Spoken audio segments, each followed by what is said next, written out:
Go ahead. What? What are you going to say?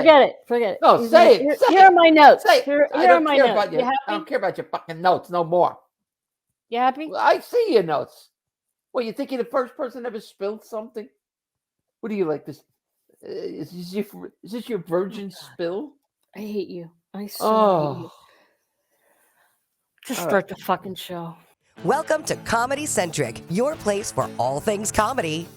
Every week we'll discuss the legends and the people who built the business. The performers, writers, behind the scenes, and stories that you have never heard. So relax, take a load off, and join us for this episode of Comedy Centric. Now, the host of your show, nationally headlining comedian, a woman with a wicked sense of humor and a killer Jersey accent, Julia Scotti. Hey, hi. Hey, look who's back. She's here again. Kathy Caldwell. Hi, Kathy. I wish my finger was still compromised so I could legitimately just leave that up. What's new? It's good to see you. Sorry I missed last night. Totally my fault. Nobody noticed. It's okay. You're a mean woman. I'm not. We missed you terribly. We did. I missed you terribly. I missed you. You didn't. Look what happened. Right before the show, Julia was like, "Hey, can you move the camera closer?" I moved the camera closer. Let it go. Let it go. Let it go. Oh, let it go. Look, Katie. Look who's here. Oh, can you see her? Oh, you can't see her there. Can you see her? Where's Charlie? Oh, so Charlie's not here. You know why? Because I'm at my sister's house. Oh, that's right. You didn't bring him with you. Show 45 minutes away from where I usually covered wagon? live. What? Did you go by covered wagon? Did you take the buggy out? I had a really nice horse.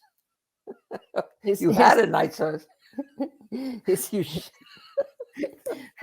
Her name was Julia. Okay. All right. So how you doing, kiddo? I'm good. I had these notes. We're gonna do all trivia. Right, again with the notes. We're gonna do. These are the trivia notes for the end of the show. Oh, do you remember them? Yeah. Oh, it's okay. The game is: are you smarter than a 70-year-old? You think our guest will play with us? I don't know, Jimmy. Do you want to include our guest in this, or do you want this to be? That's true. All right. Well, let me talk a little bit. She's really smart. Well, if she is, I bet she's got internet that works. Did I tell you my finger is feeling better, but not quite. Still okay. Erect. All right. Well, I'm glad you solved the problem of the internet. I know. Yeah, I have to travel to my sister's. Whose fault is that? Who told you to move? You're a mean woman. I am. I like your blouse, though. Thank you. I'm not wearing a bra either because I'm only showing me from here up. Not that you would notice anyway. Can we tell the story about Arlene? Go ahead. Yeah, you can tell. So, Julia, God bless her, had a neighbor. Her name was Arlene, and she was elderly. She's what, 80-some? Her 80s, yeah. Yeah. And so Julia was kind enough to take her to the doctor occasionally, and she would bathe herself in Ginete. That's right. Julia loved that, but she would ask for like follow up right before the doctor. And then one time you said, "Bring your insurance card and wear a bra." And then she called back. She's like, "I bring my insurance card and I'll wear a bra." And I'm wearing a bra. Yeah. I always thought that was the best advice. I miss her. She left us. Oh God, it's got to be. When was I on AGT? No, 6 years ago. Yeah, she was 2016, 2017. She passed right after. Right? She passed that year. Yeah, it was 5 years ago, right? 5, 6. Yeah. Wow. That time. Anyway, anyhow, let's get on. Right. Let's talk about happier things. My notes are almost dry, so. Can I? A little more blowing. They'll be okay. All right, can I do the introduction uninterrupted, unimpeded? Whatever. All right. By the way, I'm going to see a play tomorrow with our friend Suzanne Westenhoeffer. Oh my God! You're hobnobbing with the big girls. We're going to Broadway. A play like on Broadway. Real New York Broadway. Yeah, like real. You know, the last time I saw a Broadway show. No. Here's the show I saw. So a funny thing happened on the way to the Forum. starring Phil Silver. That's how last time I went to a New York theater. Yeah. You know, they have a transit system now, right? Now they have their talkies now. They can see. Right, that's good. Anyway, with voice and audio. It's good, Julia. So I'm so excited about our guest today. Stop it. You stop it now. Stop it now. Stop it now. We see it too. You see her? No. Okay. She's right here. Voices in your head, you maniac. Yeah, that's what they are. I love this woman. We met, I think the first time we worked together was out in Detroit, or as they say out there, Detroit. And good job, Jimmy. He is a sort of an icon. Oh my God, definitely an icon. I'm like totally girl crushing on this woman. Well, you would. I know I fell in love with her too when we were together. But no, she thinks she's got some big news. So both of us have to put our crushes on hold. Oh. Ladies and gentlemen, when we come back, right after our little message, Suzanne Westenhoeffer. Call your friends. Make the popcorn. You're going to love her. All right. We'll see you in a little bit. Yeah, huh? Suzanne's on soon. I'm back. Hey. Ba ba ba. Ba ba ba. Ba ba ba. Ba ba ba.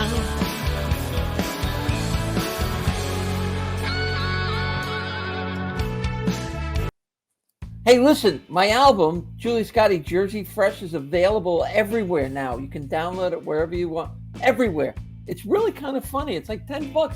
Come on, buy the damn thing, will you?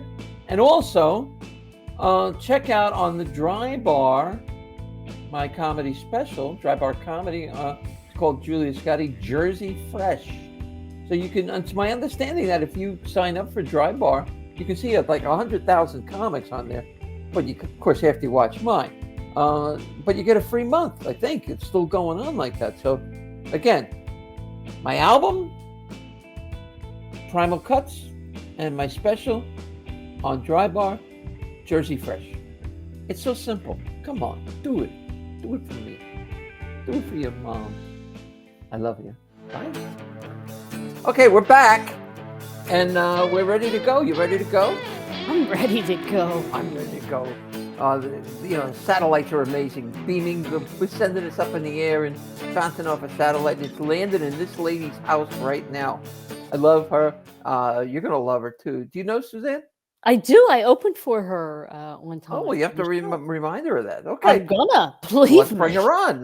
Suzanne Westenhoeffer, where are you? Come on down. Tell me that you can see me. We can see you, and you look so comfy.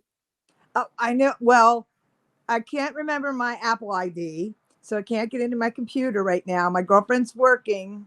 We made our garage her office years and years ago, but she's on Zoom. She's working, so I can't go, what's my Apple ID?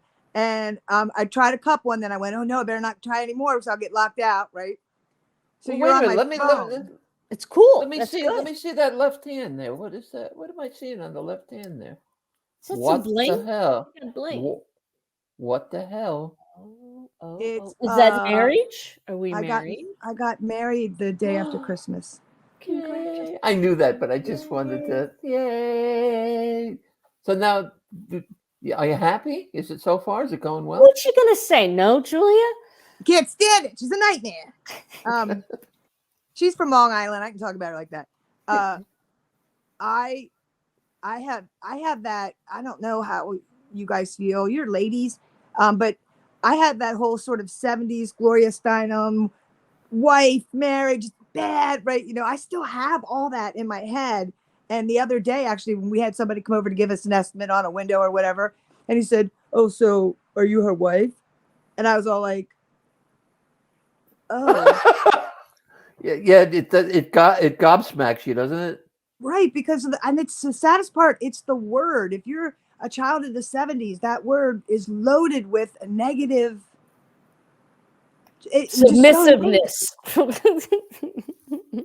Well, I know for me, it usually kicked in the minute I said I do, because then it all of a sudden it's like, and you know, I say I do, and the voice in my head is like, "You did you again?" Sure? Yeah. But it's also about roles, right? It's like yeah. you're the wife and you play this role, and you're the husband, so you play this role. Right. And it's like, well, what, we're gay. Where do we fit in all that? Well, that was the problem. It's just an old thing. It's absolutely left from being a child of the 70s. I know that because my girlfriend is a child of the 80s. Oh. And so even though she never wanted to get married and she's a gold star lesbian, never been with a man and all that stuff. Oh. But she doesn't have that negative connotation. She didn't even know who Gloria Steinem was. Oh my God. Well, that's just a function of being born in the 80s. Could you move your camera to the left a little bit? But still, like you say, the other way. Keep going a little bit great. more. A little bit. There you go. So, Suzanne, you feel you grew up in the 70s. You were born in 61, right? So yeah, but to me, it's like you think of if all your junior and senior high school years are the 70s, aren't you a child of the 70s? Yeah. So I'd probably be like, I'm just a few years behind. So I'd probably be like child of the 80s. Right. But I'll bet that early 80s, like 81, 82, it felt not so much changed yet. Yeah. So we probably have very similar. Yeah. Yeah. Well, I don't want to freak you out, but I like when I was coming out and you were doing your thing, it was like, holy shit, this person is like, because you were a trailblazer. I mean, you were really out there up front. I did it in 1990. Yeah.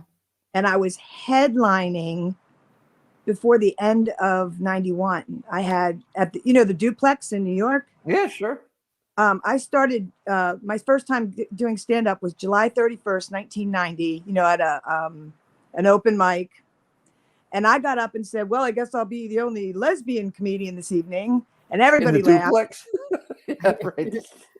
And they laughed because they thought I was kidding. Plus, I had the long, the femme girl had blue eyeshadow up to here, And then I continued on with it.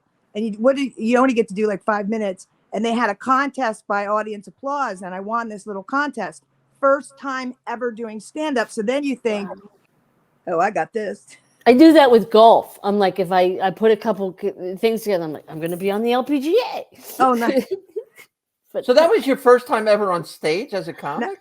1990, July 31st. But by 91, weren't you on Sally Jesse Raphael? January. January.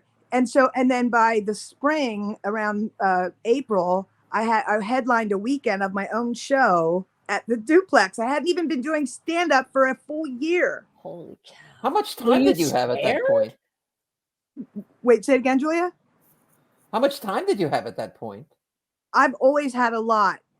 Initially, it happened because I thought every time you got up, how like I got up that first time and win a little contest and I was so excited. Then you make all your little comic friends, and it was 1990 New York City. So there's a million clubs open, a million cabarets. So I would go and do stuff like Thursday night, Friday night, Saturday night, trying to get better. Right. And every time I would do it, I would do completely different stuff because I thought you had to. Wow. So oh, wow. I didn't know you were allowed to repeat stuff. How long did you get that going for? Oh, my God. I'll bet. Because I was so freaked out because all my other friends, of course, were doing their same 5 and 10 minute set, trying to get it better and better, which I now understand. And so, I don't know, 6-8 months into it, I'm like, don't you get tired of saying, I remember I asked a gal, don't you get in trouble for like there's some sort of comedy police for doing this? Yank you off. Right? You've done this bit before. You did this joke somewhere else in town. And she said, what the hell? She was like, what are you talking about? And when I said, well, don't we have to have new stuff each time we get up until you're famous or so, you know what I mean? Like that. And she was like, no. And I was like, so, okay, I can say the same joke again. But what a great habit to get into, in terms of developing new material. I mean, but it seemed like you never used it again. You developed it and then you went on to the next show. I have do you remember those little tiny cassette tapes, the little Oh, the little yeah. The ones. micro recorders, yeah. Yes, I have a whole bunch of those from that time period because that everybody would tell you you're supposed to tape your set. And Right. of course, in the beginning, I didn't understand why I was taping my set. You were doing new stuff every night. Right, because I didn't know that what you were doing was to hear when they laughed and to start sharpening it up and editing and stuff like that. I was Right. doing raw stand-up for 6 months, almost 8 months, including headlining for a weekend at the Duplex. All right, so let me stop you there for a minute. All right, so you were out as there were a lot of gay and lesbian comics in New York around that time. Some were out. No, some no, weren't. not then, not in 90. There was just 90? Kate. Yeah, in Yeah, 90 you there were was the first, right? You were the not the, first no, no, no. openly No, I said, that's what I said, lesbian on openly. TV. Yeah. Oh yeah, there were a doing lot of comedy. there were a right? lot of comics who were lesbians. But openly doing comedy, correct? The only ones I was the only one in the clubs in New York City, and Judy the only Cole was ones that around back then. Yeah, the only ones I knew that existed in reality were Kate Clinton, and by then, by 90, and maybe even before, she didn't do clubs. She did Right. gay events. She had her, it was perfect. You know what I mean? We worshipped her. We carried her out on our arms. You know what I mean? No, And but I meant though that there were gay male comics too. there was I funny remember gay males. funny the gay males, but there were Larry Amorous was out at that point. Yeah, but he wasn't around quite yet. He would come around about a year or two later, I feel like. Okay. And then Scott, but as far Scott, as out on stage at the time, there was me and in the clubs. Okay, so that's where I Yeah. want to start this conversation because you and I have Okay. spoken about this off stage in the past. Was it your intention to just work solely to gay audiences, or was it your intention to be universal? I guess is the word I'm looking for here. Yeah. I know you've said you felt you sort of been left out of the I don't want to say mainstream, it's such a horrible word, but you know what I mean. Yeah, I know. Here's how it started. From birth, I thought I was going to be a famous movie star, famous Broadway actress. I'm in Lancaster County, Pennsylvania, living by the river near the Amish. Sure. My mom wouldn't let me move to New York City when I was 18. She like begged me to go to college first and get a degree in case you want to be a teacher, because everybody was supposed to be a teacher back then. A fallback position, yeah, right. Of course. Yeah. So I won a grammar scholarship, which yeah. And that helped because I didn't have any money. And back then there were all these PEOG and Pell Grants and all this stuff. Right. And so went to state school there in Pennsylvania. And then when I graduated, I went to, and when I was in school about 2 years in college, then in 1981, I'm a lesbian. And the moment I knew I was a lesbian, because I had always been an activist, I became the loud lesbian on this little campus in 1981. I can't imagine that.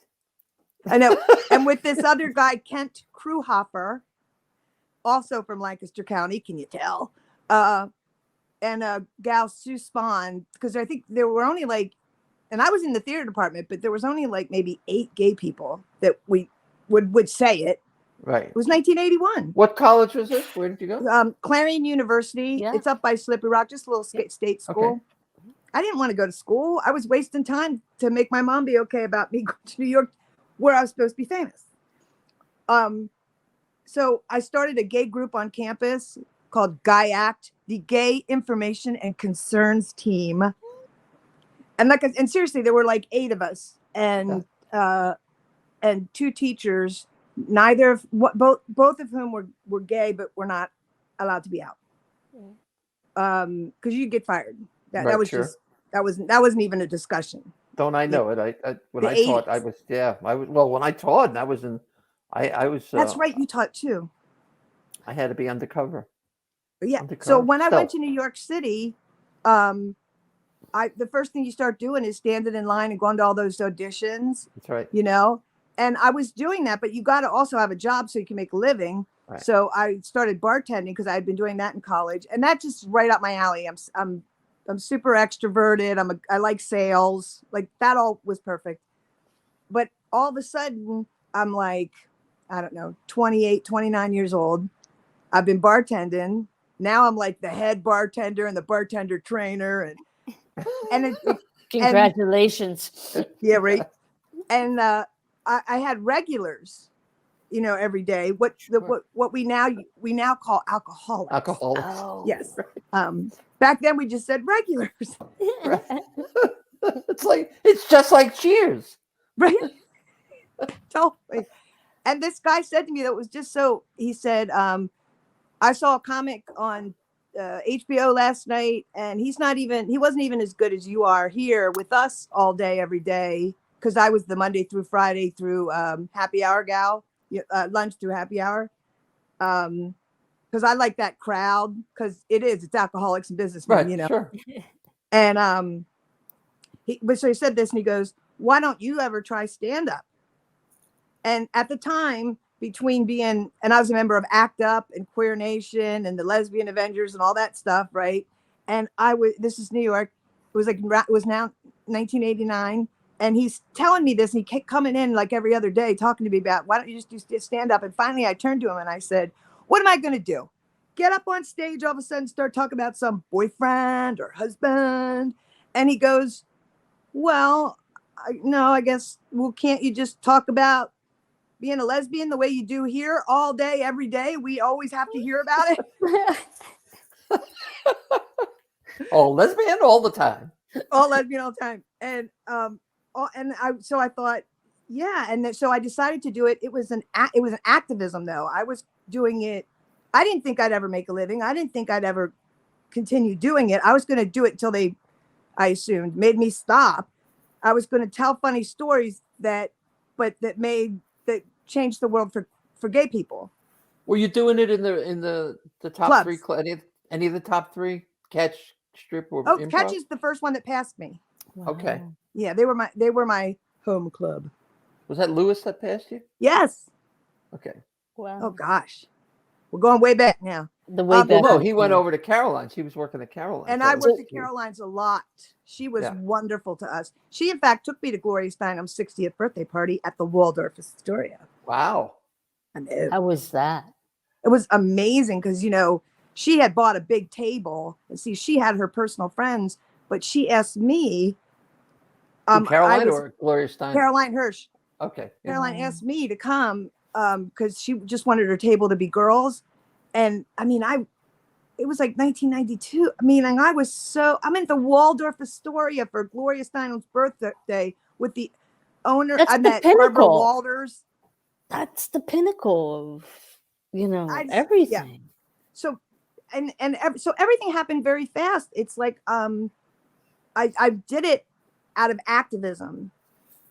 Like, lesbians are people too. Homos are fine. Stop hitting us. Stop firing us. Right. And because I had always used jokes to get that across in all the other things I was doing, that's what I did when I did stand up. And I just kept waiting for a time when they would say, you're not allowed to do it anymore because you're gay. And instead, I was making my living doing it in less than 2 years. You touch on an important point, though, comedically speaking. We have new comics that watch the show too. We think anyway. I'm not sure.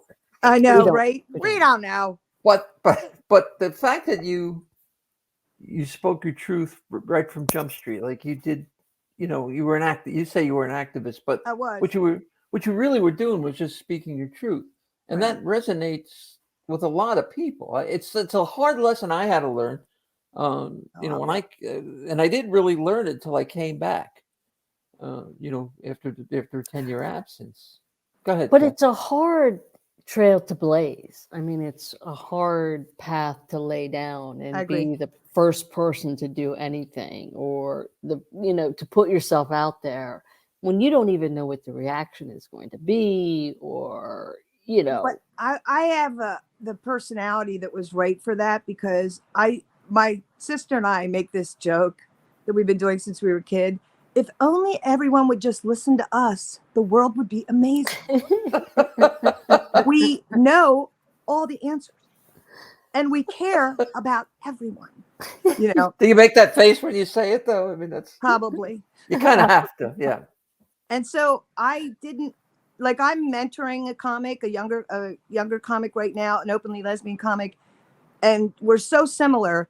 But one of the things that I see, not just in her, but in performers, I don't have a lack of confidence. No, you definitely She don't have that. does. No. I have that kind of like, why? Of course, you should listen to me. I'm amazing. I mean, I'm better now that I'm a much, much older person, but you know what I mean? I didn't. Yeah.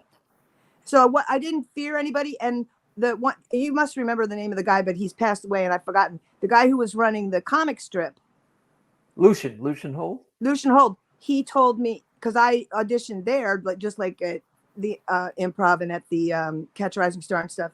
And he told me afterwards, you know, he gave me a dressing down about it. This is ridiculous, and nobody's going to want to see this crap on television. And you're a pretty girl, and they're not going to ever let lesbians be on TV or people talk about being lesbian on television. You know, he really went and he didn't pass me. And he said, "You come back when you're ready to just be a fun, pretty girl, like you know, like you're supposed to be," kind of thing. What What'd you was your say? reaction? And I What went, did "Fuck you!" Oh, And I didn't even like. It never even occurred to me to be like I was bummed. Oh my god, the comic strip. But I was I got past that Catch a Rising Star, and they were at that time they were the best premier club. club, yeah. They were they were the chic. Yep. Or They were a whatever. place to They were be. I mean, uptown. well, that's where like Elaine from Elaine's restaurant, she would go. Correct. I mean, they were all, yeah, that's where all the cool kids went. Yeah. That's what and it I didn't even know all that until when you first come out, you just audition at every club. Oh Right. yeah. Right, you just do everything. Stand out in the rain, wait for a number. Oh my god, yes. Waiting for a number. Out in the cold. Yeah. So stupid. I know, I did it. Yep. Can't believe we did that. I never got around to auditioning for any of the Broadway stuff. I was intimidated by that, in that I didn't have a path to follow. Whereas I've never been intimidated to just start a march, because one of the first things I ever did, I was like 15 years old in high school, and where I'm from, 7th through 12th grade is one building, and there were like 800 or 900 kids. Right, it's really small.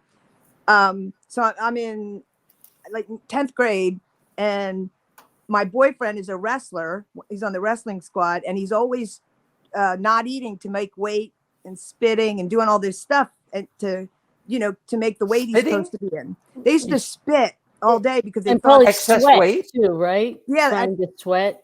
Yeah, and I didn't understand this, but he always did. He would, and I said, and I would say, why don't you just eat what we have at the cafeteria? And he's like, because there's no vegetables, there's no, it's just, remember it was the 1970s, it was just SpaghettiOs, and right, everything was just starch.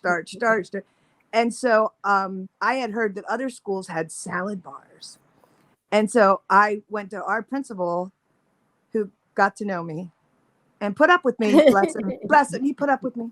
And I said, we need a salad bar. And he was like, we can't afford that. We're not doing that just for a bunch of football players and wrestlers. They can, you know what I mean? They can make weight. I made weight whatever. And so I let us sit in the cafeteria where nobody would buy or eat the food. And, and I only had to do it for I don't even think it was 3 days. And they brought the salad bar in? Yep. Wow. And to this day, there's a stone statue in the cafeteria of her high school holding. No, I did. By 9th grade, I had already done something so bad that I had a relationship with a 41-year-old man when I was 14. Wow. And he was married and shit, and he got caught because it's illegal. And who knew? I just wanted to have sex, and I didn't want to have sex with some guy who was my age because I thought they wouldn't know what they were doing. I wanted it to be great from the get-go. I wanted to get an adult. This is inappropriate, but was it? Yeah, because I went after him with everything I had. Was he Amish? No. Okay. Nope, just a regular guy, just lived across the street, neighbor guy. Is he out of prison now? Oh, he's dead. Oh, okay. Because he was my mom's age, so he'd be like 88 now. Oh, Oh Jesus. Lordy, is that right? Yeah, something like that. But I didn't know that about you. I went after him on purpose. Meaning and so often, especially after the Me Too movement, people will say to me, "You were groomed and this or this," and I'm going, "I was not. It's not fair to say that." While I absolutely agree, I was a total hussy. Well, I absolutely agree he should not have done it, and he should have gotten in trouble, which he did. Blah, blah, because ultimately, you're the adult. You have to, you know what I mean? Yeah. Say no. Right. But I did it. I went after it with full intention. I wanted to have sex. You went with gusto. Yeah. Can I ask you what your tattoo says? Oh, this one? Yeah. Oh, yeah, because it's the only one I have that says they're all the rest of them are stars. It says respect. I don't know if you can see it because of. Yeah, I can see it now. Yeah, respect now. Oh, cool. All I've ever gotten are stars. I got my first one when I was 40, and and my friends I was with, they woke up the next morning and called me. They were like, "Do you have tattoo regret?" And I was like, because all I got was this little tiny star right here when I was 40, and I had the exact opposite. I loved it so much. But I knew I wouldn't be able to pull it off. It wouldn't look good. So I've only gotten a handful, you know what I mean? People say you get like that tattoo addiction. It's like you get addicted to it. Yeah. It's like you're addicted to the ink. The ink and the sound and the thing, whatever it all is. And but then in 2009, my partner at the time cheated on me. And it was in a really ugly way, and like it was really stupid. And she talked me into taking her back, and then cheated again. And I was just so like, this is not me. What's wrong with me? You know what I mean? Yeah. I was in Tampa and Ybor City at the Improv. I knew when I was going home that I had just kicked her out of the house. You know what I mean? All that kind of stuff. And the whole week that I was doing stand up, I was telling this. You know what I mean? Because I had cheated on everyone I'd ever been with. And I was like, apparently it does hurt. You shouldn't do it. Well, this sucks. Because you're a hussy. That's why. Right. Exactly. I didn't realize that when it happened to you, it would suck. Right. Lesson learned. Now we know. Okay. And I had these tattoos. So the guy who was in charge of security there, after my last show on the Sunday night, he said, I'm going to take you somewhere. You trust me? And I'm like, yeah, I think I do. And he said, we're just going to walk, which is why it was, So we walked up the street. And we went into a tattoo parlor. We went into the back room, and there was a gal sitting there all ready to go. He had been telling her my story because I'm telling it on stage each night about whatever. And she wanted to do this. So she did this for me for free as a gift. Oh, wow. Oh, how nice. Cool. And she said, every time you look at it now, respect yourself and don't let anybody, you know what I mean? It was so sweet. It was started out as a needle point on a pillow. Yeah. Let me ask you a question. I mean, no math. I think I know the answer to it, but you go on game show networks. I've got a secret. I got to ask, what was your secret? I didn't have a secret. I was on the panel. Yeah, she had to choose. She had to figure out what the other secrets were. Oh, I misread it. I thought you were the guest. Oh, okay. No, they brought the show back to Game Show Network. Was that 2006, I think, right? 2006. That's what it said in the notes. Something like that.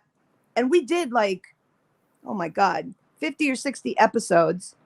And then Game Show Network got a new vice president. You know how that happens. And no, I don't, but okay. Well, he got it's never happened to me. Yeah. I've never been on a network, so I don't know.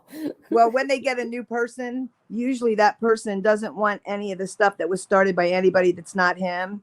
So our show was doing really well in ratings too. We were second only to the Match Game, which everybody still watches, right? Right. And it was what they were trying to do is and now I just forgot the guy who was the host. Oh my God, Bill. I just forgot his last name. But he was a comic. Oh. At the time. But they wanted us to be funny people. But all four panelists, there were four of us, three guys and me, were all openly gay people. It was like Billy Okay. Bean and oh my God, Frank DeCaro, you know. So they were Yeah. trying in 2006, Game Show Network, bless them, they were trying to do something about gay rights, basically, which was pretty cool. That's 18 years ago when you think about it, I which know. is amazing when you do the math. It's just like, how is that even possible? It sounds like yesterday, but Well, so, but you are, as Kathy said, and I knew when I mentioned it, you really are. There's a handful of lesbian comics that are icons, and you. I mean, when I told a friend of mine that you and I were working together, she mauled me. I mean, Oh, I love that though. Well, no, I didn't want to be mauled. Don't maul me. But Well, it wasn't yeah. Kathy, by the way. It was somebody. it was me. It was me. I very rarely get mauled. I remember opening for you, Suzanne. We were in New Hope, Pennsylvania. It was a school or something for probably a gay pride event. And I've done New Hope a lot, but it usually did the winery. no, this was at and a I school. never had an opener. Yeah, no, I opened for you. That I know it sounds weird. It was for like a gay pride event or something. That sounds more right. Yeah. Yeah. And I mean, I don't think you picked me as an opener. Somebody else was like, "Hey, do you I wanna probably open the didn't show?" know anybody though. No, you didn't know. But you told the funniest story after I was I sat in the back. The Martina Navratilova story. Oh my God. The funniest story. And if you get a chance to see it on YouTube, I'm sure it's on YouTube because you've had to told that. I actually, I changed it as the story grew, but and it's on like my HBO special, which is only on, I think it's only on, that's on VHS. Oh my gosh, that's so cool. But it was it was so funny. And do you still talk to her? I mean, I know as a matter of fact, we are now friends and have been for years. What's weird about that is I was lusting after her from 1981 or something, the moment I came out. And then of course I got to meet her a bunch of times when I first started stand up and stuff. And I was like, ooh, and I would freak out. But when I met her at the March on Washington in 1992, we're backstage because you're out in the mall. It's a big thing. So outside, she was talking to me, and I had at the time I had a hairband that was holding my head, all my spiral pearl. I had a spiral perm. Oh, and fancy. And I was looking right at her talking, but the sun was right in my eyes, even though I had sunglasses on, and I could feel my forehead burning, but I didn't move or change positions or do anything because I had her attention and she was paying attention. Oh my gosh.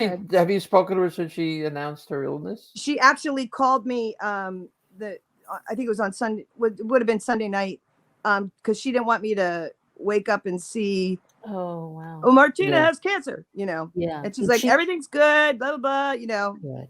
And just for people that she was diagnosed with throat cancer and something else, right?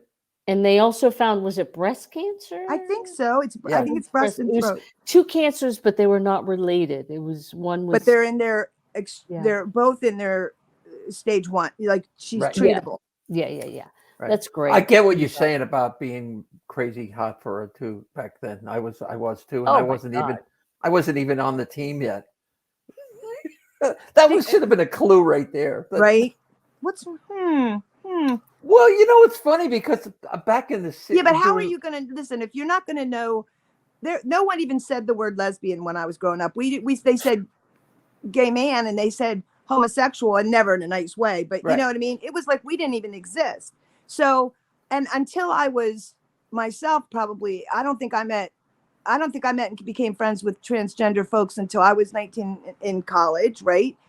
There was no language for you to even know there was nowhere to go. Feeling who you are, how you. The confusion, like I can remember watching Laughing as a kid. What was that on 66 or something? I was probably like 13, 14, 15, just and everybody was going nuts over Goldie Hawn. And I'm going, yeah, but look at Lily Tomlin. I mean, she's really cute. Lily Tomlin. She wasn't out yet. Oh no, but I'm the same way. So you and I like a butcher girl. Yeah. Aren't I they love Lily cute now? Tomlin. Like if you see Lily Tomlin now with Jane Fonda and aren't they I haven't cute seen the together? movie yet. I cannot wait. Oh yeah. The They're one so about the cute 80, together. the 85-year-olds with the Oh my gosh, yeah. I've been lucky enough to know Lily since I actually met her in the late 80s before I was doing stand up. I was Geraldine Page's dresser. Oh my in God. in a off-Broadway show. Yeah, and I worked with F. Murray Abraham and all those people. It was fantastic. And Lily was a huge Geraldine Page fan, and she came to a couple shows, and Geraldine knew that I was like Lily Tomlin, So Do that again. so she told me to come to this cast party, and I was at this cast party. I was entertaining people, just sitting at this table. I'm just always been loud and able to talk. I'm not shy. And all of a sudden there was a woman sitting next to me, and it was Lily Tomlin, because the person I had been majorly entertaining, because I thought she seemed like she really was introverted and was uncomfortable being there, was Jane. And I didn't know that. I didn't know what she looked like. That's right. And We never got to see Jane. her. Yeah. Oh my Right? God. I didn't know. She didn't say, I'm Jane Wagner. I'm Lily Tomlin's partner. I write all her stuff. You know what I mean? She went, I'm Jane. And so I just was sitting there making her laugh, and like 3 other people and being all this. And all of a sudden this woman joins, and she's sitting on the chair next to me. And I look and I'm like, oh. Yeah. Were they like a couple like in terms of, you could tell like they were affectionate towards each other, and No, you knew no, not in okay, the 80s. no, yeah. She That's was so I mean, Lily was so very cool for so many years about Oh, giving Jane the credit, for the co-writing of the shows. And making that, yes, I love that too. I know. Unless you could read between the lines, these are the lines. I got arthritis, but Oh, right. between the lines, you couldn't really get the message. You maybe you could, but you weren't sure. And Right. I think I always thought that was wonderful that she gave Jane writing credit for all those years. What's she like? What? What's Lily Tomlin? I mean, what is she Lily's like? she's very introverted. Yeah. She's quite shy. She's not like food a bit funny like that. Right. Jane is, but Jane is shy at those kind of events anyway. Like over the years, I always end up somewhere in a corner and I'm talking to Jane because she's so fucking smart and so funny. Yeah. But I don't think she doesn't like an audience. okay. All right. This So is why she never came in front of the camera. Yeah. So you're where was I going with this? Oh, about do you think being out hurt your career? And I think I know the answer to this. But all right, and I know we've talked about that in the past. Oh, we did. Can we just spend some time on that? Well, when we were, can we spend some time on that? What specifically? Well, I mean, right from the start, if you just look at what they told you about the guy at the comic strip, right away, one of the main clubs wouldn't let me play right from the start. So how did you navigate that? Did you just find clubs that would let you play, or did you look for different venues, or was there friendly fire somewhere? No, I mean, I had a confidence that was just ridiculous. You know, did you have an agent at the time or manager? Pardon me? Did you have an agent or a manager? Oh my God, no. No, okay.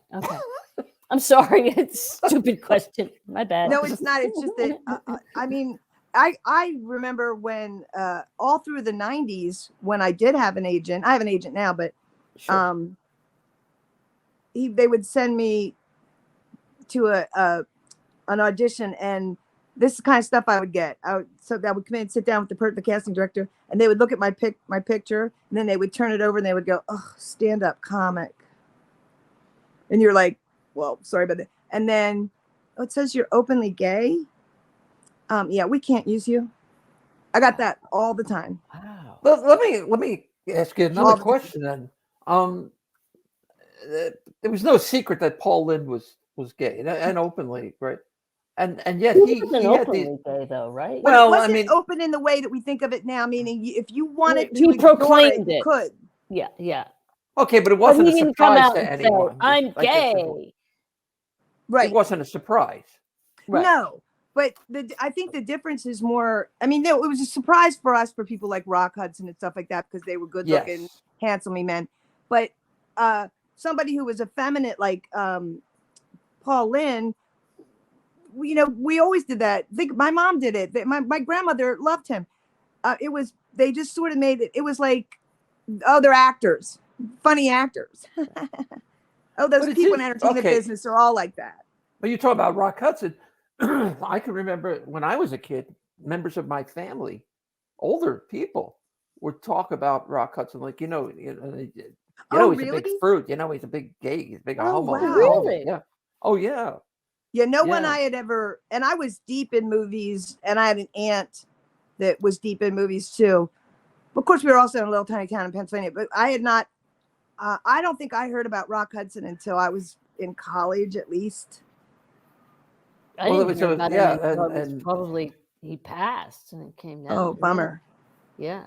Well, when it finally came out, but I mean, I live in a small town in Pennsylvania too. Do you really? Yeah. I do. I figured that would come up. Hey, She's on a mountain, Suzanne. She lives on a mountain top. Where? Western Pennsylvania. Out Over where I went to college. Yeah, 40 miles southwest of Pittsburgh. Wait, 40 miles southwest? West, so close to the West Virginia So, line. Yeah, Virginia? like Washington. Well, we're 13 miles from West Virginia. West Virginia. Yeah, I'm like, Damn damn. near. Yeah, I know. Oh, no. Does that mean you say pop? No, not anymore. I spent 25 years in Philadelphia. No, I don't. Thank say that. God. Thank God. No, I'm civilized. Even though All right, so let's there's a gun case over there. But anyway, go ahead. let's crank up to the present. What are you doing? What are you doing? You and I were supposed to work She's together. waiting for her just wife before to get COVID. off the other Zoom call so she can get her. Figure out how to use my no. Well, I out here in Los Angeles, like everyone, we got shut down, March 2020, but we didn't open up again here in California until around April and May of this year. And we had the mask mandate and people still were not going out and stuff like that well into the summer. Now you say, I don't mean to interrupt. You say we in LA. Are you in LA? Are you in Yeah, I live in Los okay, you're in Angeles. LA now. Okay, I thought you were still in Pennsylvania. My bad. Oh gosh, no, I'm sorry. No, that's okay. I didn't mean to interrupt. I just wasn't And sure so where. I didn't do show, I didn't do a live show for nearly 2 years. And that was the worst. I'm still healing from that. I don't know how to explain it to you because it's like, it was so awful. And I did as much stuff as I could do online, but I didn't like that at all because I want to engage with the people, and I'm a hugger. I'm a toucher. I'm like the worst person with this viral stuff. Everything I love to do, they took from me. Yeah. Like the Catholic Church. Fortunately, while we where did that grow came up in from. a Catholic neighborhood, I myself was Lutheran. Catholic light. Yeah, All the flavor without the fat. Yeah, it was tough. It was tough those 2 years. it really was. Yeah, And go ahead. I'm sorry. I feel like since November of 2016, I've just been beaten, and we're only just coming out of it because the election having lived right there in Richfield Park, New Jersey, for 10 years until until 93. You lived in Richfield Park? Yeah. I didn't know that. Right on Grove Street, right off Queen Anne Road. Yeah, I'm from Cliffside, Fairview. Well, of course, because I was going to be a Broadway star, so I had to, when I was out of college, I had to move to New York. But my girlfriend and I had a golden retriever, and you couldn't get a apartment for a golden retriever in the 80s, and it was so expensive if you could have. So we were able to get an apartment where we could have the dog, and it was like a human-sized apartment just across the George Washington Bridge. Right there. I know it well. I graduated from Palisades Park High School. Oh my, yeah, and I lived there for almost 11 years. I loved it. Yeah, I loved it too. I hated moving to where I am now, but that's the way I got married. Oh, I love Los Angeles. You could never get me out of Los Angeles. I was going to say, do you like living there? Love it. Maybe I got a bad impression of it. I was always just- liked LA. I always liked Well, it. I won't kid you. I started coming here in '95 for auditioning and stuff like that, which was gruesome. And I didn't love it. Then by '96 I was renting a condo over in West Hollywood, so that I was like here half the year, and then the rest of the year I was out on the road, stuff like that. And I'll bet it took 2 full years. And then all of a sudden, you're back on the East Coast during winter or something, and you're just like, why do people live like this? Right. This, Your doors are frozen shut? right? Yeah, I know. It just, and I mean, I grew up in Pennsylvania, and then I lived in Jersey, New York, for 10 years. Like, it's not like I'd never had any of that or any of that. It was just that when you suddenly don't have to fight the weather ever. Right now, it's so fun to be in Southern California because we just got the worst storms ever. Yeah. And the truth is, down here in SoCal, the majority of all it did is it rained. Right. So we had rain for a bunch of days. But people are like, I mean, I've done it. I walk out my front porch, and my neighbors do when it's raining, and we look at each other like, look, there's water coming from the sky. Do you see it too? At least you don't have to worry about fires this summer, right? That's Where we are, I'm pretty well placed. It's called Spalding Square, which is a made up, thing they make up for real estate and stuff like that. But it's a historic HPOZ, all that stuff. The little neighborhood I'm in is like 4 blocks by 2 blocks, and we can't paint our houses certain colors and all that. Everything has to stay like 1919 when the houses were built. Okay. No running water, no plumbing. Well, no, you can do anything inside. Oh, okay. Just from if on the front, it has to stay looking like the craftsman homes. It has to stay looking like the bungalows. You're not allowed to change that. That's kind of nice, though. I love it. Kind of a nice effect. Yeah.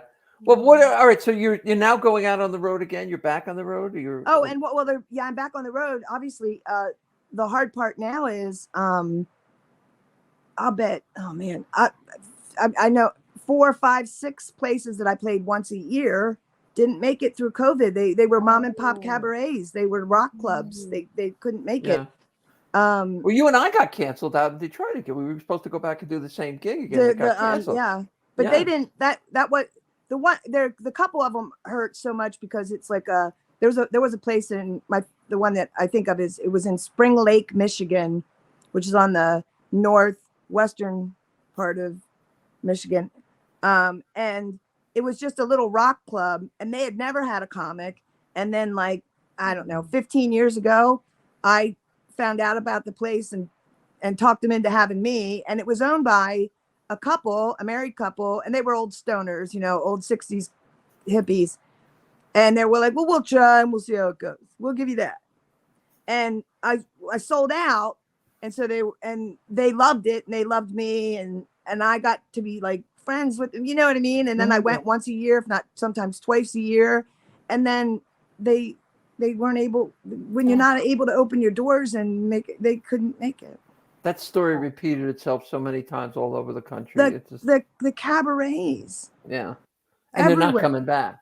They're not coming back. A lot back. of them are not. I mean, I worry for places like Provincetown, and I worry what's going to happen. Provincetown, I feel like, has more of a financial, they're more financial. Yeah, they benefactors, so to speak. But there are people that will support it. Yeah, that's true. Yeah. I guess what I was thinking about is how so many of the little clubs have closed. Oh yeah. And downtown is only this big anyway, Yeah. I mean, I remember the first time they all closed with the AIDS epidemic. Right. And then the silver lining on that cloud was that women were able to buy a lot of those properties. Right. And so all of a sudden there was a lot of women-owned restaurants and women-owned clubs and stuff. And it was like, woo! And that was like a little renaissance the lesbians had there for the 90s and the early aughts. And then things got expensive again. And so lesbians almost don't even go there that much anymore. Mm-hmm. Women's Week is still pretty good in October. Yeah, And so the there's same maybe thing happened though in New Hope. It was Yeah, because where I live, but it's funny because when one club, a lot of the gay clubs are gone there now. I mean, there used to be the Cartwheel, and oh man, the cartwheel. I know, right? But there are a couple clubs, but I even talked to friends in Key West. It just seems like, I don't know if it's because we are more mainstream. accepted into That's society exactly what it now, is. It yeah. is. that the clubs They don't need care to if it's two support women that. dancing or whatever. Right. I always said, and this is something Kate Clinton and I agreed on too. And so there were other people I don't want to be mainstreamed. I never wanted that. I just wanted gay to be accepted in the sense that you didn't hit us, you didn't fire us, just core stuff. Right. But that kind of philosophy doesn't it sort of segregates you voluntarily from the rest of the the straight but people. I'm not disagreeing with you, but because I was like, I didn't want to get married or have kids, and I didn't know that you needed to do that. If you did, you did, fine, right? And I didn't care about the right to marry. I worked for it. I marched for it. I did, all the stuff you're supposed to, but I didn't care to be mainstreamed. Like that wasn't what I needed. Or what I felt even gay people in general needed to be mainstreamed. We just needed to be able to live our lives in safety, and not to get fired for it, right? And but I always thought if we get mainstreamed, the first thing that's going to happen is the lesbian bars are going to go. And I was actually told by. Do you remember? Either of you remember lesbian separatists? Do you remember that phrase? They're not like the TERFs. No. That's like the TERFs, are they? No. That in fact that no. In what reference? In what? In the 70s and 80s. So when I came out in 81, I got I was educated by separatist lesbians. A lot of them lived up in Jamestown, New York, for whatever reason. But I remember these were lesbians who didn't want to be a part of the mainstream or even really a part of the culture. But they created it was like anybody else. They created their own culture, their own little commune type, you know what I mean? They didn't cause any trouble, but they didn't want to be part of it. And I always thought that was a little strange because, you know what I mean? But whatever. But I remember a couple of those women, and I think of them as the old ladies, but now I realize they were probably in their 40s. The old bitches. But I remember them saying to me, the first thing the patriarchy will do is come for the lesbians, the butch lesbians. It's going to be the first group. They're going to go right after them. And I remember thinking, does that make sense? It didn't even make sense to me in 1982. Do you know what I mean? What does that mean? Right. And then it really wasn't happening. Then we had that beautiful Renaissance at the end of the 90s over the aughts, where Katie Lang was on the cover of Vanity Fair and all that stuff. Right. Remember? And Cindy Crawford, right? Yeah. Right. Yeah. And then everything seemed fine. But I'm going to say, I'm not sure about the timing here, about 5, 6, 7 years ago, when everybody when all the 20 somethings and the teens are non-gender, binary, whatever, I noticed that the first thing that happened is there's no lesbian. It's like nobody wants to say they're a lesbian except people that aren't, like straight men. I'm a lesbian too. I identify as a lesbian. Well, I haven't been hearing that for 40 fucking years. I've been struggling with just feeling separated from the lesbian community, trans people in general. And I think I've come. But don't you think that's bad now? And it wasn't before. I always felt so protective of anyone who I understood was trans, and we always got along. And I have friends who are trans, you know what I mean? And I always felt like lesbians kind of were like, yeah, be here because we won't cause you any trouble. We're your friends, like kind of in the way that like a pet hamster. That's the way I felt. Let me explain why. Yeah, because I know my trans girlfriends when we who transitioned around the time I was, all we wanted to be was considered women. Right. And I've changed that in the 22 years since I transitioned. And it was a very young trans girl who changed my mind the night before our surgery. We were talking. We were in the same hospital room, Right. and she was crying, and I said, "Why are you crying?" She goes, "I'm scared." And I go, "Well, we are. We're all scared, but just think, tomorrow you're going to be the woman you always thought you were going to be, right?"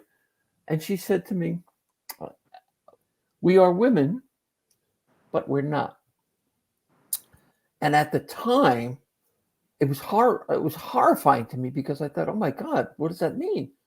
But it resonated as truthful in my head. And so over these 22 years, I've come to peace with that, and I realized that I am woman, but I'm not. Exactly. I I have understand both. that.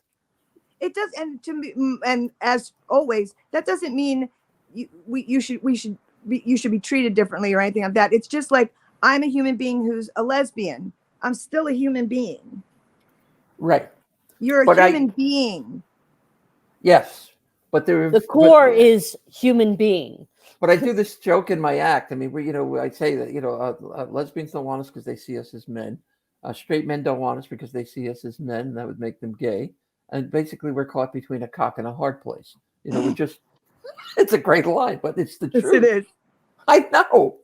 And I don't think I must, and I could be naive about this because it wasn't my fight to fight. I mean, I wasn't feeling it that way. But I always felt so protective of anyone that I knew to be trans. And I'll be honest, I didn't know any trans men forever. But I knew a lot of trans women the moment I came out. Right. We met them. And I felt very protective of them as a woman, because my feeling about it was like, they know they're a woman, but they're not. And they didn't get socialized as a woman in the first years. And so that must be so hard. And so I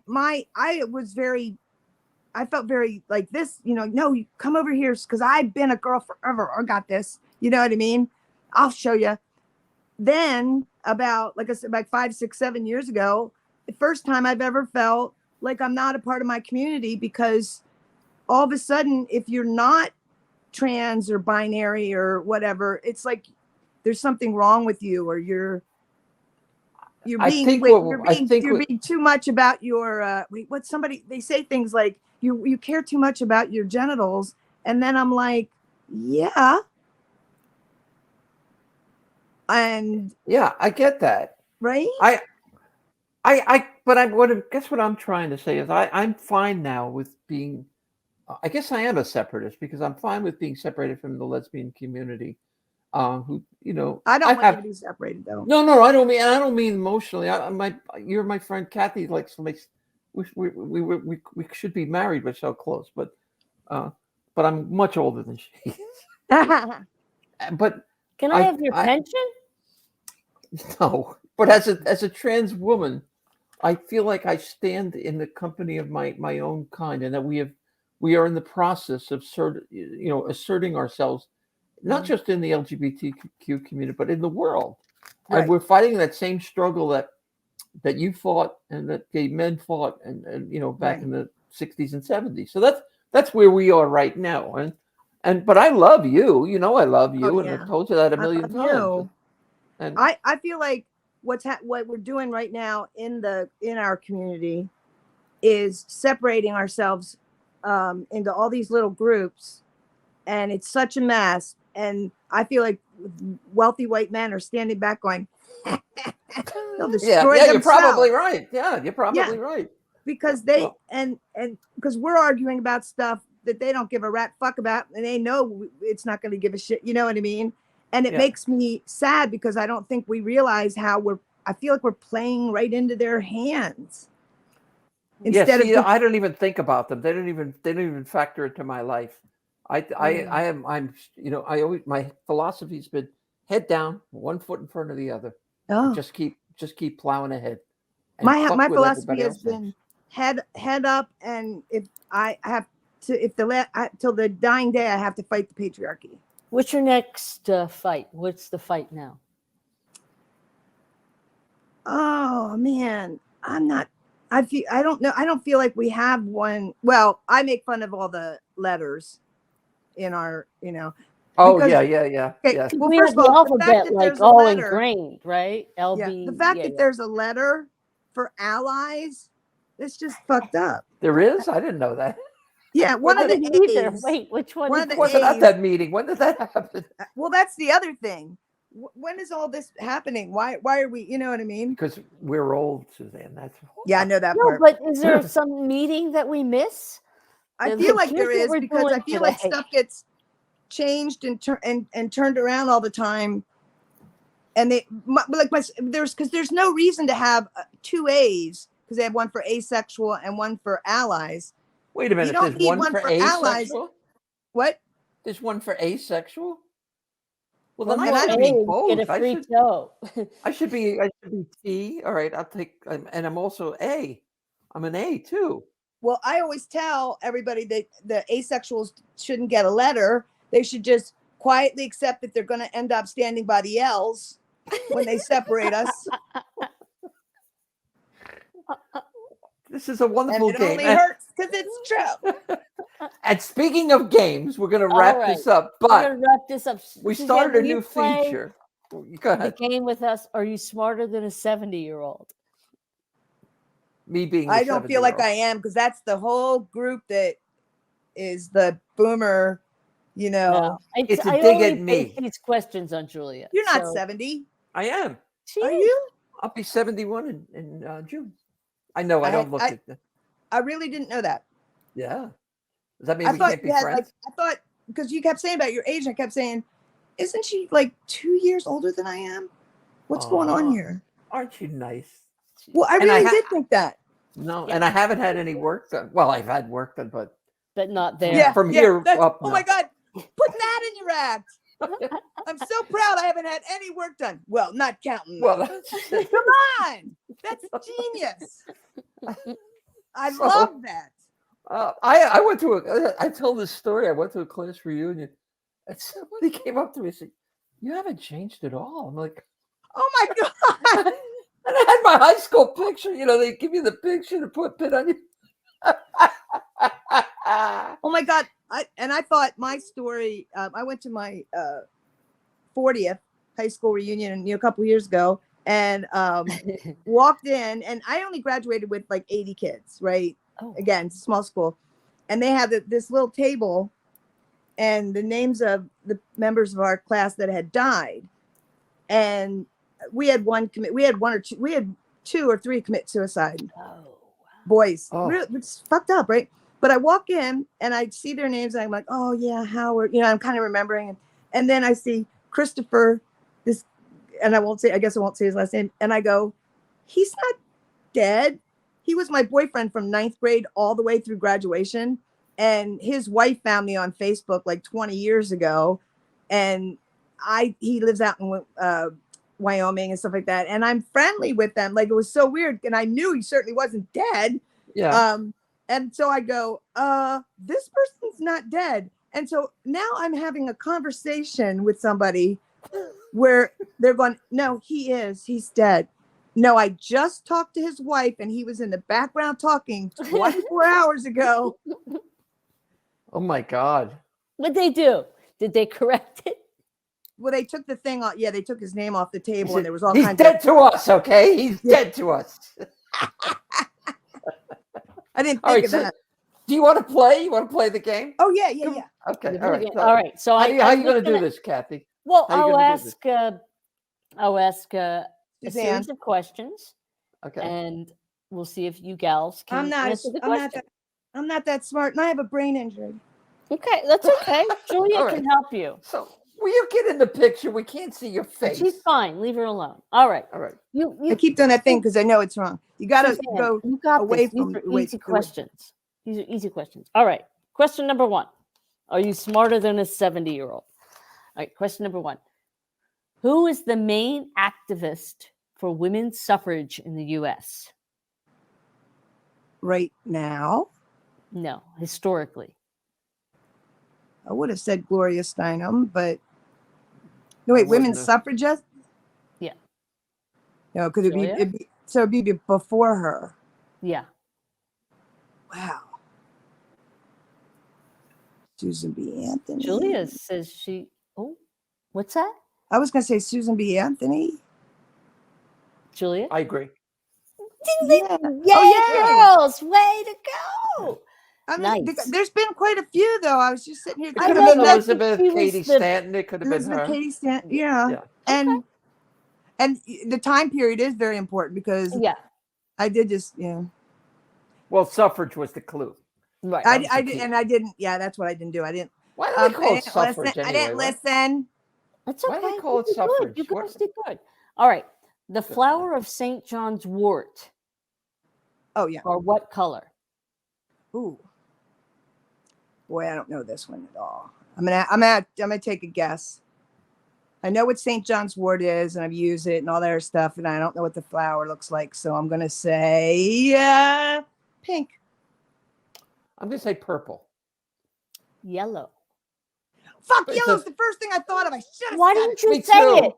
Why Me didn't you too. say it? It seemed so wrong, didn't it? It did. She Like knocked me yellow. off my. I was thinking yellow too, and it was Right? it's all Suzanne's fault. She made me think it's a different color. No, kidding, All right. just kidding. All right. Next That's question. so me. Okay. What is the national animal of Canada? The moose That's not. I was gonna might say be the beaver. beaver, Yeah, I think you're right. I agree with that. The beaver. but I feel like it should be the moose, but I bet it's the beaver. I think beaver is right because they built their whole trade on the beaver. Oh, that's true. Yeah. We all have. We all have. It's just fun to keep saying beaver. That's correct, Suzanne. Is it The beaver? Yes. Wait a minute, I said beaver too. Why No, is it you that's said correct? beaver Suzanne? first, and then you agreed. I'm sucking up to her. Are we 'cause I don't. competing against each other? No. No, We're we're just Oh. collectively. I thought All we right. were working as a team. Yeah. It's a team sport. All right. Couple more questions. Which country uses the most olive oil per person? Well, you obviously you're going to think Italy. So now I'm going. I feel like that would be bullshit. Like, is it a trick question? Are they trying to fuck with you? Yeah. It's Yeah. Spain. Because, wait, what do you think, I Julie? was going to say Spain. Oh, Spain. But I feel like, because I just know us, I feel like it's the United States. I just feel You like say we're fucking- use or grow or produce? Use or Uses the most olive oil per person. Well, it would. Yeah, of course, the U.S. would beat it because we have more people than any other. Oh, I country, see. you know. Yeah. But I mean, percentage-wise, I would Percentage-wise. say I can't believe it's not Spain, Greece, or Spain or Rome. Italy. No, Greece. Oh yeah, Greece. Greece. Greece. Yeah. Okay. You said, but you didn't say Greece. You just No, I was agreeing yeah, with I said you. Italy first, but I you said Italy and then you said the U.S. I was You didn't literally. say- All And right. this is how sad that is. You see what I got to deal with? I agree with her, and Yeah, she's giving me fucking- shit, Suzanne. She's a lot. fucking nuts. Thank God she's attractive. That's all I'm saying. I love her. All right, 3 more questions. Daisy Buchanan is the female lead character in what novel? Oh, I know that. I one. know it, and I can't. Oh my God. Oh my God. I read it. We all watched the movie. We all read it. Arrow. The Great Julian, Gatsby. you know? Great The Gatsby. Great Yeah. Gatsby. Yeah. Yes. I'm like, I'm seeing the cover of the. This is what I find since after 50. There's the walking into a room and going, Why am I? why did I come in here?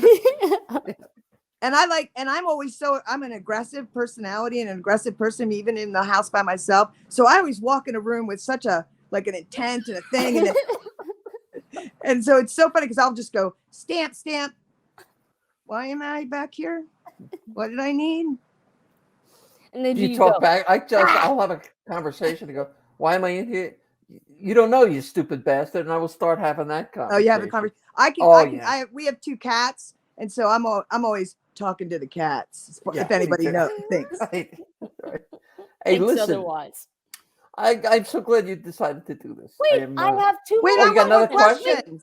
Oh, She I'm said there were sorry. a bunch All right, more I'll back questions. off. Fuck 2 more no. questions, fuck Scott. no. Go ahead. All right. Jesus. What H. country has more than half the people believe in elves, dwarves, and ghost?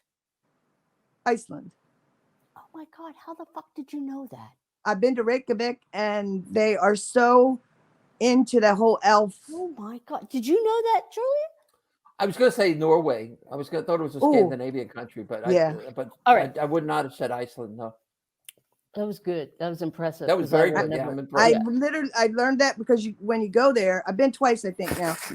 That there's a lot of elf stuff. Evidently. Holy Oh, shit. okay. All right. Last question, and we will let you I go, like Susan. the questions. I'm fine. I don't have anything. Okay, well, I only have one more. So, what is the name of the MASH theme song? Oh, I know that Oh, one. Yeah. You're right. Keep going. Fuck. Yep. Yeah, but I forgot. It's How's painless. how's it worded? Suicide is painless. Suicide is painless. Yes, Bingo. very good. Yep, Oh my yep. God, you did really great. That was Ooh. impressive. I gave her the Both answer. of you. Oh, okay. I like trivia, and I love trivia questions. I liked it so much that remember when everybody was playing Trivial Pursuit in the 80s and stuff. My friends bought me. I actually still have it. It's a like a box with velvet and all that stuff with gold plated the little round things in the pie that goes into Oh, them. really? In the Trivial Pursuit thing? You got the deluxe edition. Oh my God. It's You got the Trump edition. It's gold plated. yeah. No, it was bought for me by my friends in like 1989 because I love Where are you going? I'm sorry, I'm trying to show it to you, and I keep forgetting that Oh. I have this one like this way. Hold on. You're All good. right. You're fine. We only see half your face, though. Okay, there you That's go. No, she's fine. Leave her I alone. wanted to show you. No, I'm going to show you because you're going to laugh because I can. Because I'm a little bit of a neat Nick, so everything's always in its same place. So wait, look. I don't know how to turn the camera around here now. You Can hit you the see? little camera. Look. Oh, okay. Oh, look at that. Oh my gosh, look at the Trivial Pursuit wedges. Look at that. Holy cow! Look at that. It's real heavy. Oh my gosh. That's Do you ever beautiful. play with them when you? Yeah, I have. But Oh my God. because Trivial Pursuit was my thing, and I was really good. I'm trying to figure out what I'm having trouble with not with the camera, with my I have dyslexia, so I keep thinking to myself, go this way. It's the opposite of what you think it's Yeah. supposed to be. So move Right, to and your, that's It's like a green screen. move to your left a little. Yeah, Move the camera to your you're left. good. A bit more. Oh no, the other way. There you go. Perfect. Don't move. Is your hair shorter now? I have it. in Oh, the you thing. have it up. Okay. I Listen. got you. Okay. Two things before we go. First of all, three things. Thank you for doing this. I love you for this. I'm And, honored and thrilled. I love that you asked me. Thank you. Are you kidding? I'm thinking of coming out to LA for a couple of weeks in the spring. If you're around, let me know. And do I need Well, a you have place my to number. stay? Huh? What? You have my number. I want to hit some of the clubs out there because I never. I feel like I missed out on something by Oh, not. you know what? I feel like, and listen, I will find somebody to help you. Or, again, I'm having trouble with my thing. It's what To what your am I left. doing wrong? To your left. So really, it's There to you my go. right. Perfect. No, now you went too far. Right there. Don't move. Oh my God, I feel. Never mind. Okay. No, I just realized I don't do the clubs out here enough. I didn't start out here, so I do the improv every once in a while. You know what I mean? But it occurs to me that I don't have any kind of ins or anything. But I can find some when you get out, like when you get But out I still here. want to see you though when it comes Well, out. yeah. Where Yeah. are you working that you're not working clubs, Suzanne? You have to be working somewhere. I work The theaters and Okay. cabarets. My work and making my business has been on the road since word go. Yeah. Yeah. We should get down to West Palm together and work. There's a club down at West Palm, a gay club that we should do. They're always asking me to come out there. And Honey, You and I anytime you want to do anything, just call. not West Palm. I mean Palm Springs, not West Palm. Oh, I'm doing 2 cons in Palm Springs in like 2 months. Oh, cool. I'm not 2 cons, 2 cans. Toucan? Cans. Toucan. Yeah. Is that in Mexico? No, it's in Palm Springs. Oh, It's the name of the club. Okay. Larry Amorous lives in Palm Springs. He's down there too. You should look I him up. didn't realize that. Yeah. But something happened to me the night before last in my over 30 years in this business now has never happened to me. What? A fellow comedian, she's younger than I am and doing great. She's really having her moment. She's on television. She's in a sitcom and things like that. She texted me that she said, I want to do I have these places asking me to do shows, and they always want me to bring someone with them. And would you be like, can I ask you, would you want to do it? Would you ever want to do shows with me? Ooh. And 30 years in this business, no one ever asks me, and no one ever helps me. No one, because in the beginning I was like, they couldn't be seen with me. Right. You know what I mean? Because then they might be lesbian, right? What are you going to do it? Oh my God, yes, I can't wait. I'm so, like I said when I got the text, I turned to my girlfriend and I said, my wife. And I said, no one ever asks me, no one ever tries to help me. I don't understand what's happening. I'm concerned for her. But will you come back on when you're ready to promote it? I will come back on anytime you want to guest, because I am the third most chattiest person either of you have ever known. Who are the other two? Who are the second and first? Never run out of stuff to talk about. I know. I never run out of opinions. Fair. But I love you. I do love you desperately, and I'm so happy you got married. Oh my God. Yeah. I mean, I am. You can see that. You can see how happy you are, and you just got. We've lived together for over 10 years. We've been together over 12. Wow. But you're glowing. You're glowing. Oh, I'm gonna tell her you said that. What's funny about it is I didn't think, again with this, I'm so sorry. I didn't think opposite. Okay, the opposite. Now I feel like I'm looking at to the right. Now you got to move it to the left. Move the camera to the left. No, the other. Move the other to the left. That's right. So other move way. it. Okay, there you go. Okay. Still seems fucked up, right? It does, but that's okay. You're okay. That's great. Right there. Don't move. Okay. Oh my God. I feel like I've been in this movie. What's funny about it is my girlfriend, we're not new to each other or anything like that. And we had always talked about how neither of us had wanted to get married ever in our lives and blah, blah, blah, blah. And then when we decide to do it, I realize she's been lying, not to me, to herself. She's a romantic. Oh, Jesus Christ. There you go. So sweet. Don't move. Okay. And we had, because so we on Christmas we go up. We spend it because we going home to the East Coast is always just too expensive to be even thought about, right? And so we've been going to Santa Cruz because we have two friends that live there. Then they moved up because they got evacuated so many times for fires. They moved up toward Eureka, California. So we go there for Christmas to their little town.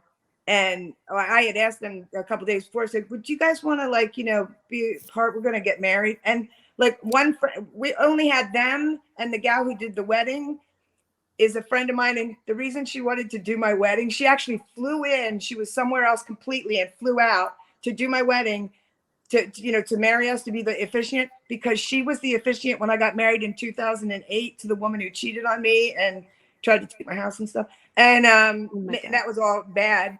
And she goes, I want a do-over. She needed a do-over. Which she said, you got to let me be the one that marries you guys, because I need a do-over. That other one, that was fucked up. Well, we hope this one. What is your wife's name? Gonna last. May I ask? Her name. Oh yeah, her name's Janine, which I don't think it doesn't fit her, and no one calls her that because she's been in sports her whole life. They call her Jay. Okay. Okay. Well, congratulations to you and Janine. And wait, Julia, have you met Janine? You haven't. No, I think when we worked together. It's always been on the East Coast, hasn't it? No, the only place we worked was Detroit. That was the only place we worked together. Oh, that's where you met, Detroit. Okay. Yeah. We were Okay. supposed to meet at on the East Coast when you were in. Oh yeah. But I couldn't do it. I think because I was working that weekend or whatever, someplace. It's because you Well, were I just want lesbian. you to I know really that didn't want to. anytime you want to go along comic, do you know what I mean? I love it. I love what we do. I feel like we have the world's greatest job. I want to. I would love to. I would love to do some road work with you again because I really had a blast. I had so much fun. It'd be a great show, you two. And I think that's a fun show. Yeah. It was a great show. Us working together. I'm doing this thing with. Do you know Carol Montgomery?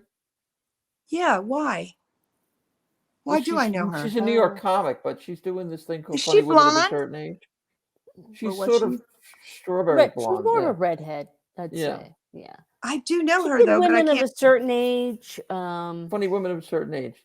Yeah. Oh, are you doing it for HBO or just in general? We did it for Showtime. She's done Oh, 3 I of have them for to answer it. Showtime. Yeah. But no, I mean, I like, I should hook you guys. Well, I don't know if you want to do, because you're used to working on Absolutely your own. hook me up. All the places have closed, man. we gotta help out each other. We need to work. I'm gonna, you know what? I'm gonna talk to Tom, my manager, and maybe Yeah. your agent and him can get together and we can put a tour together. I love Theaters would be That'd be great. great. How much I like theaters best.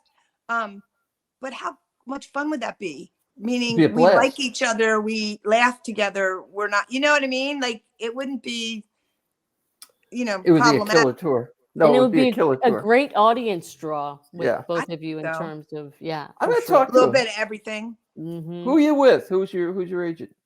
Mark Scroggs, and I just forgot the name of their company. Well, send me it in an email. Yeah. We'll do it offline. We'll hook it up. All right. He doesn't ever, I've never had an agent for my personal shows. Do you know what I mean? The shows because initially I don't know how to explain it, but up until like 2000 and something. So the first like 10, 12 years I was doing stand-up, an agent, they couldn't represent you as a open lesbian and call a club or call a theater. Wow. Like they couldn't even do it. Like it wasn't okay. You know what I mean? You're a survivor. You survived and you thrived. Well, you know what? You're not a survivor. You're a pioneer. Yeah, you really because because of people like you are the reasons that we can do it now. Yeah. So. And that's the kind of stuff I want. That's what I wanted to do. Meaning, I'm still an activist in my heart. Oh yeah. But we gotta go. We really gotta go. You got shit to do? No, this is the longest fucking show we've ever done. Normally it's like an hour. And I don't even know what time it is. No, we've got 3 or 4 more shows with you that we have to have. I think we should just like make it that we work together and do your and I love doing your show. So we should do that. Thank you. Okay. Thank you, honey. Thank and you. Congratulations again. I love you. Yes. And say hi to Jay for me. Yes. I absolutely will. And Kathy, I'm sorry that. And the other thing is, I have my contacts in, so I can't see you as well as I want to. Yeah. So I can. Your voice is so familiar to me, and your face is almost, but I can't see it clearly. That's Philadelphia radio. She was on the radio for years. Why would she on know the radio? Whoa. I don't know. All right, I'm going. You guys can talk amongst yourself, but I'm going. Oh, that Now was you know why Donna I'm a Summer, comic and right? not a singer. Donna Summer, right? Right. Exactly. Absolutely. All right. I love you guys. Bye. Suzanne, thank you. We love you. And Take care. We're all back out. That's what counts. That's right. Amen. Right? Take care, honey. Right on, honey. See ya. Bye, sweetie. Bye. I know. Are we clear? Clear. She's okay. Clear. Clear. Oh my god, that was so much fun. Oh my gosh. I don't even know what time it is. I don't even care. I don't give a shit. Let's keep going. She's wonderful. She's just great. She's just great. I love her. I was thinking when she first started doing her thing, I was just coming out and I just remember her so vividly, just being a pioneer. And I just and she is that. She sure is that. And, and in some ways she's paid the price for it, career-wise. But she's done all right. She's done all right. She's okay. She's living in LA and we're still here. So it's cold. Don't remind me. Oh, anyway. All right. All right. Well, you can get in the car and drive 45 minutes to go home. I am, but I'm so glad I made the interview. I am glad you made it too. I really didn't want you to miss this one. I know. You know what? My sister, I think, is just arriving back too. So Timing is everything. timing is everything. All right, honey. Be safe going home. All right. Be well. But.